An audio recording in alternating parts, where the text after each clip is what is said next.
Quand j'avais environ 13 ans, je vivais dans une région rurale de la Colombie-Britannique. Une nuit, en plein hiver, j'étais sur la terrasse à l'extérieur, regardant simplement les bois, profitant du silence. Il était environ 2 ou 3 heures du matin, et un très grand loup, le plus grand que j'ai jamais vu, est sorti de la forêt. Je me souviens de son pelage et de ses yeux perçants.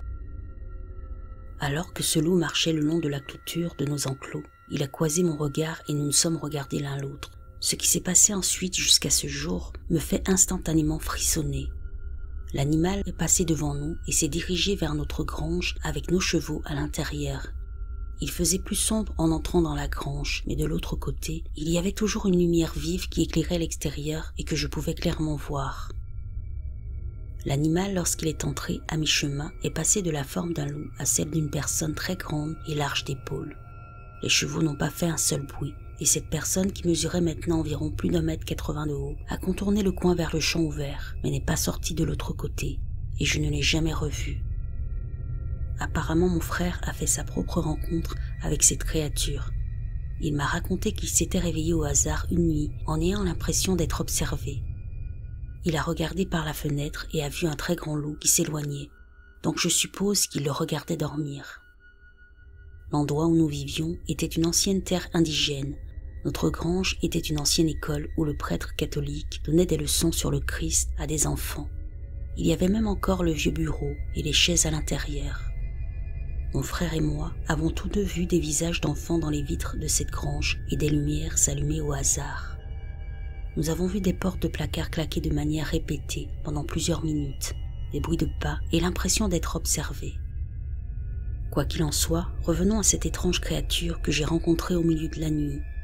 Cet incident est juste quelque chose que je n'ai jamais vraiment été capable de saisir, et j'ai toujours voulu avoir une sorte de réponse, parce que cela semble incroyable. Après avoir fait mes recherches, la chose la plus proche que j'ai pu trouver était des skinwalkers ou des wendigo. Mais d'après ce que j'ai lu, ces créatures ont des traits déformés, ou des choses qui les rendent étranges ou carrément horribles. Rien ne m'a semblé anormal à propos de ce loup, à part sa taille massive, jusqu'à ce qu'il change littéralement de forme devant moi.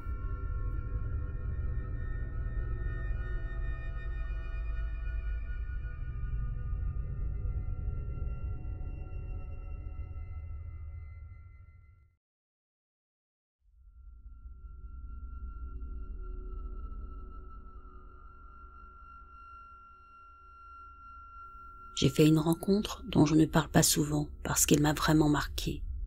Pour la petite histoire, j'ai 28 ans aujourd'hui. Quand j'avais 19 ans, je venais de sortir d'une mauvaise situation personnelle et je suis allé vivre chez mes parents pendant une courte période. La vie était difficile à ce moment-là. Mes parents vivent dans l'État de Washington, dans une petite ville rurale appelée Oso. Un an auparavant, une importante coulée de boue s'y était produite et avait fait l'objet d'une tragédie nationale. Il s'agit d'une vallée entre des montagnes, une région boisée et marécageuse. Mes deux parents étaient sortis tard au casino. Il n'y avait donc que moi et leur petit chien dans la maison. Il était environ 2 heures du matin, peut-être 2h30. Alors que je regardais la télévision, j'ai entendu ce qui ne pouvait être décrit que comme les cris terrifiants d'une femme pendant environ 20 secondes.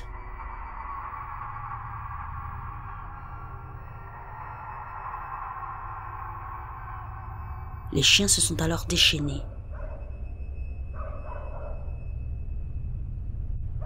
Je n'en ai pas fait grand cas. Cela aurait pu être un lapin tué près de la maison ou peut-être un puma. Le problème, c'est que cela s'est produit à plusieurs reprises et pendant de longues périodes. J'ai décidé d'enquêter. J'ai enfilé un t-shirt et des chaussures sans même prendre la peine de porter un pantalon, juste un caleçon. J'ai pris mon fusil de chasse de calibre 12 et une lampe de poche et je suis sorti par la porte. J'ai fait le tour de la maison en cherchant la source de l'agitation. J'ai entendu le bruit de l'autre côté de la maison et je suis allé dans cette direction. À environ 15 mètres, il y avait une grande serre vers laquelle je me suis dirigé. Récemment, mon père avait coupé à blanc une grande partie des bois qui se trouvaient près de la serre et avait arraché toutes les souches, laissant une sorte de terrain vague à l'état brut. Il en résultait des mares d'eau stagnantes et de la boue. La lune était très brillante et éclairait assez bien cette zone. J'ai éclairé cette zone avec ma lampe et j'ai trouvé ce que je pensais être la source du bruit. 2 petits coyotes se trouvaient dans cette zone et jouaient en poussant des jappements au clair de lune. Je les ai observés pendant un certain temps et j'ai décidé que je devais probablement me retirer. C'est alors que les choses ont commencé à devenir étranges. Quelque chose a effrayé les petits et ils se sont enfuis curieusement en direction de la route et non des bois. J'ai commencé à balayer la zone avec la lumière à la recherche de quelque chose d'intéressant. C'est alors que je l'ai vu, là où la coupe à blanc se terminait et où la ligne d'arbre commençait. J'ai vu le reflet d'une paire d'yeux brillants qui regardait. L'animal était assis juste derrière la ligne d'arbre et son corps était caché par les branches basses des pins. Comme je connaissais très bien la propriété, j'estime que je me trouvais à une centaine de mètres de la créature et de la ligne d'arbre. Par curiosité, j'ai laissé la lampe de poche s'attarder sur les yeux de la créature pendant un certain temps. Finalement, la créature a reporté son attention sur moi et s'est mise à me fixer. À 19 ans, je n'étais pas du genre à reculer et j'ai commencé à me rapprocher lentement, tout en gardant mon arme à portée de main. À chaque pas, je m'enfonçais un peu plus dans le sol marécageux. Après m'être approché d'une trentaine de mètres, j'ai commencé à me sentir un peu mal à l'aise, car plusieurs choses me sont venues à l'esprit. D'après la hauteur de ses yeux et la forme floue du corps dans l'obscurité, cette chose était assez grande. Les yeux étaient bizarrement très éloignés les uns des autres, d'après ce que j'ai pu voir. La chose semblait se balancer doucement et ne clignait des yeux que de temps en temps. Elle n'a jamais rompu le contact visuel avec moi. À ce moment-là, j'ai ressenti une certaine agressivité. Sur le moment, j'ai pensé que j'avais peut-être trouvé une personne ou quelque chose là-bas. J'ai levé mon fusil de chasse et j'ai tiré. J'espérais surtout une réaction. J'ai crié que j'étais armé. Il n'y a pas eu de réponse. L'arme levée et la lumière braquée sur la lisière des arbres, je me suis encore rapproché. C'est alors que la peur a commencé à m'envahir. Les poils de mon cou se dressaient et mon cœur battait plus vite. Cet animal était plus grand que moi et ses yeux étaient d'un vert jaunâtre perçant. D'après ce que j'ai pu voir, il avait une forme étrange. Je ne pouvais que faiblement distinguer la forme d'un corps et d'une tête, car elle était cachée par les arbres. J'ai fini par atteindre un point où le sol commençait à céder et la boue à s'épaissir. Je me suis mis debout et j'ai simplement regardé fixement cette chose. Honnêtement, j'étais paralysé à ce moment-là. Il n'était pas intimidé. Même si cela ne faisait probablement qu'une minute ou deux que nous nous regardions, j'ai eu l'impression que cela durait une éternité. Mes jambes commençaient à se dérober et je sentais des sueurs froides se former sur mon cou. Puis j'ai commencé à reculer lentement, ne voulant pas détourner mon regard de ce qui me fixait. Finalement, après avoir pris un peu de distance, la créature s'éloigna lentement de la ligne des arbres et s'enfonça dans la forêt. Je pouvais voir les yeux osciller à chaque pas en arrière. Après quelques pas, je ne pouvais plus la voir. D'un seul geste, j'ai remis la sécurité de mon fusil en place et j'ai sprinté jusqu'à la maison.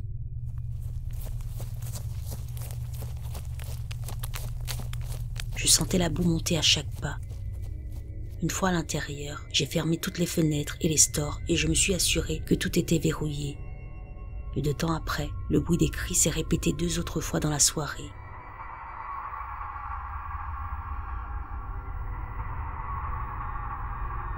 À l'époque, mes parents ne me croyaient pas. Pendant des années, j'ai essayé de rationaliser et de trouver une explication à ce que j'ai rencontré cette nuit-là. Peut-être s'agissait-il d'un Bigfoot. Je n'aimais pas raconter l'histoire car cela me faisait revivre le malaise. Il y a 1 an ou 2, j'ai parlé au beau-père de mon ami, qui était un Indien Tulalip très haut placé. Il m'a dit que ce que j'avais vu aurait pu être un skinwalker et que je serais désormais marqué à vie. Des choses étranges se sont produites lors d'une randonnée, une fois à la tombée de la nuit autour du lac Diablo. Il y a quelques mois, j'étais allé aider un couple âgé pour un dégât des eaux et il commençait à se faire tard. Je suis allé chercher du matériel dans la camionnette et dans les bois, j'ai entendu ce qui ressemblait à un chien violemment attaqué ou tué. J'ai immédiatement dit à mon chef que nous devions partir et je lui ai expliqué la situation sur le chemin du retour. Il a reconnu que j'avais peut-être été marqué par quelque chose de surnaturel. J'aimerais bien trouver un raisonnement ou une explication à ce que j'ai vu. Je ne sais pas si c'est le cas, mais j'ai l'impression que je ne peux pas sortir dans les bois après le coucher du soleil maintenant.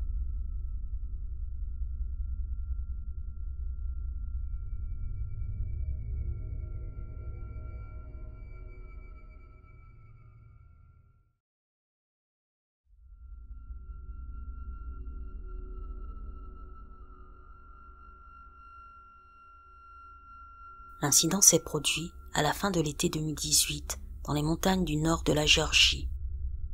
Je suis géomètre et j'ai 20 ans d'expérience en Géorgie, au Tennessee, en Alabama et en Caroline du Nord et du Sud.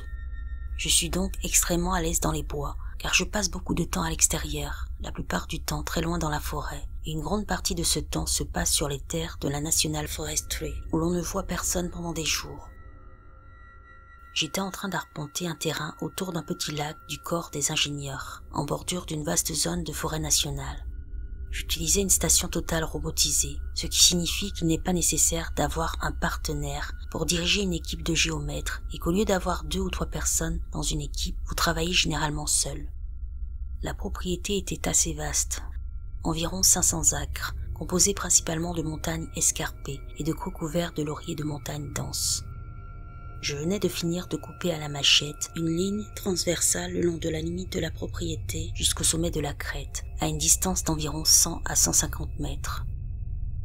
Les lignes transversales ont généralement une largeur d'environ 1,5 m et sont coupées aussi près du sol que possible afin de garantir une ligne de visée pour l'instrument. Je venais de redescendre la pente pour me préparer à traverser jusqu'au sommet de la crête lorsque j'ai remarqué quelqu'un ou quelque chose de poilu portant ce que j'ai d'abord pris pour un chapeau qui traversait lentement l'ouverture que j'avais faite quelques minutes plus tôt et s'arrêtait pour me regarder. La personne avait une grande main tendue vers le haut pour attraper la branche d'arbre à côté de laquelle elle se trouvait. Sur le moment, j'ai pensé que quelqu'un devait être en train de marcher ou de faire une randonnée au sommet de la crête, car il n'est pas rare de voir des gens de temps en temps, mais j'ai ensuite réalisé qu'il faisait bien trop chaud pour porter une grosse veste brune hirsute. Alors qu'il me fixait en bas de la colline, je pouvais distinguer des oreilles pointues sur le dessus de sa tête et un long museau, puis il a lentement disparu de mon champ de vision. C'est à ce moment-là que j'ai enlevé mes écouteurs et que j'ai commencé à prêter attention à la situation. En enlevant mes écouteurs, j'ai réalisé qu'il n'y avait aucun bruit dans les bois et qu'en Géorgie, pendant l'été, les insectes sont toujours très bruyants. J'ai attendu quelques minutes et j'ai marché jusqu'au sommet de la crête pour prendre mon équipement que j'avais sérieusement envisagé de laisser et voir ce qui se passait, et j'ai remarqué que la végétation était perturbée dans la direction où je l'avais vu marcher. En réfléchissant davantage à ce qui se passait, j'ai réalisé que la branche inférieure de l'arbre derrière lequel je l'ai vu marcher alors qu'il disparaissait de ma vue mesurait 1,80 m de haut. Et ce que je pensais au départ être une veste était en fait de la fourrure. C'est à ce moment-là que tout s'est mis en place et que j'ai eu peur. Je pouvais entendre quelque chose bouger à courte distance de l'endroit où il s'était rendu. J'ai donc décidé de commencer à marcher pendant 45 à 50 minutes jusqu'au camion. Je pouvais entendre des mouvements sur la crête parallèle et au-dessus de moi pendant mon retour, mais je ne pensais pas que cela bougeait nécessairement en réaction à moi. Aussi, je n'avais pas envie d'attendre pour le savoir. J'ai réussi à rejoindre le camion et depuis, je n'ai parlé de mon expérience qu'à 2 personnes. C'est à peu près tout ce que j'ai pu observer sur cette rencontre. Je sais que ce n'était pas un ours, car j'en ai côtoyé toute ma vie et j'en vois tout le temps. Je porte un pistolet tous les jours et à l'occasion un fusil court si le travail l'exige en raison des ours, des chiens sauvages, de la découverte de cultures illégales d'herbes, etc. J'ai été effrayé au plus haut point et j'ai maintenant un nouveau sens du respect pour les bois. Je vous conseille, si vous travaillez seul dans les bois, de faire attention à ce qui vous entoure. Je pense souvent à ce qui aurait pu se passer si je n'avais pas levé les yeux quand je l'ai fait, ou si j'avais été un peu plus lent en redescendant la colline. J'étais probablement très près de lui, le dos tourné, avant de descendre la colline avec mes écouteurs sur les oreilles. Je crois fermement que j'étais à quelques mètres de lui sur la crête, sans me douter que j'étais suivi par un monstre. Les gens disparaissent tout le temps dans les bois, et on ne les revoit jamais. Je crois savoir ce qui arrive à certains d'entre eux, car je l'ai vu. Que vous me croyiez ou non n'a aucune importance pour moi. Si cela peut aider une personne à faire attention dans les bois, je suis heureux d'être traité de fou.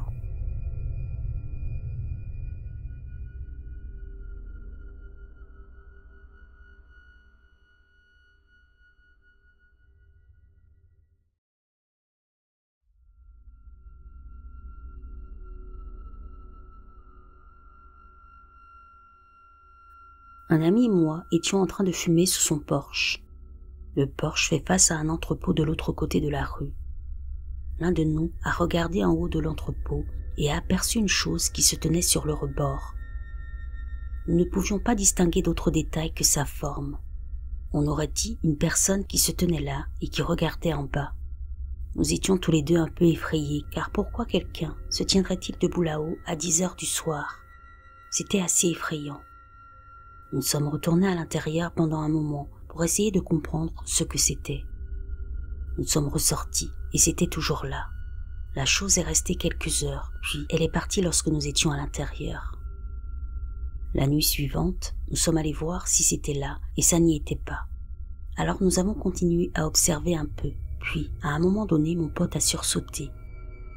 Il l'a vu descendre de derrière un arbre pour se percher sur la même corniche qu'il était la nuit précédente. Il est resté là pendant encore quelques heures. Nous ne l'avons jamais vu partir. Il a continué à apparaître pendant une semaine environ, puis nous ne l'avons plus jamais revu. Nous sommes devenus fous en essayant de comprendre ce que c'était. Nous l'avons même regardé avec des jumelles et nous n'avons rien vu du tout, aucun détail, juste une ombre noire. Il mesurait au moins 1,70 m à 1,80 m de haut. Il ressemblait à Batman debout sur une corniche. Nous l'avons appelé Batman parce qu'il n'y a pas d'autre façon de décrire son apparence.